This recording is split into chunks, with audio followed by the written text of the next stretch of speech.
बिस्मिल्लाहिर्रहमानिर्रहीम। अस्सलाम वालेकुम। बैगन आलू की रेसिपी बनाने के लिए हमने 3 बड़े साइज के बैगन लिए हैं। बैगन को हम कद्दूकश कर रहे हैं। इस तरीके से जब आप बैगन आलू तैयार करेंगे तो यकीनन ये बहुत ही मजेदार और डिफरेंट स्टाइल में बनेंगे। पैन में हमने थोड़ा सा ऑयल ले लिया है। इसमें हमने ऐड कर दी है 1 बड़े साइज की प्याज। प्याज को हमने बिल्कुल बारीक बारीक चॉप कर लिया है, जिस तरह हम अंडों के लिए काटते हैं, बिल्कुल इसी तरह।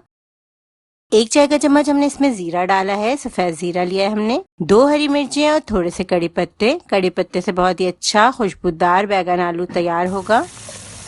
कड़ी पत्ते और हरी मिर्चें डालकर अब हम इसको अच्छी तरह फ्राई कर लेंगे। प्याज का कलर बहुत ज़्यादा डार्क नहीं करेंगे।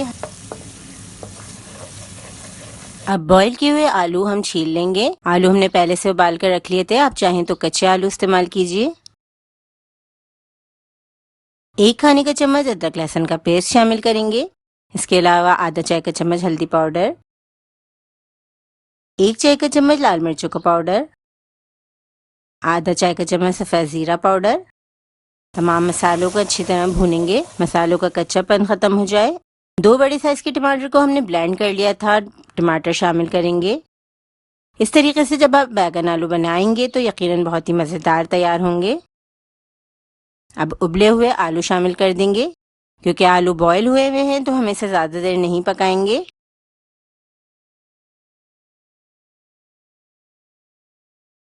हस्बे जायका नमक शामिल करेंगे।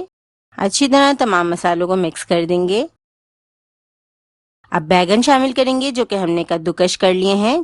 बैगन में क्योंकि आयरन की काफ़ी मिकदार मौजूद होती है, इसीलिए काटने के बाद फ़ौरन ही काले पड़ने लगते हैं। तो आप जब इस तरीके से बैगन आलू तैयार करें तो आपको उसी वक्त इसे कद्दूकश करना है। बहुत ज़्यादा देर पहले आप इसको मत करिएगा, और अगर पहले कर लें तो पानी में ज़रूर डिप करके रख दीजिएगा, उसके बाद छान लीजिएगा। अब बैगन को हम तमाम मसाले के साथ अच्छी तरह मिक्स करेंगे और पैन को कवर करके तकरीबन 10 से 15 मिनट के लिए ढक कर हल्की आंच पे पका लेंगे। बैगन भी अच्छी तरह गल चुके हैं। बहुत ही मज़ेदार डिफरेंट तरीके से हमने आपके लिए बैगन आलू तैयार किया है। ऑयल भी सेपरेट हो गया है। आप देख सकते हैं कितना मज़ेदार लुक आया है। बिल्कुल भी पता नहीं चल रहा कि आपने ये कोई सब्जी तैयार की है। बिल्कुल देखने में ऐसे ही लग रहा है कि जैसे ये कीमा आलू की रेसिपी है।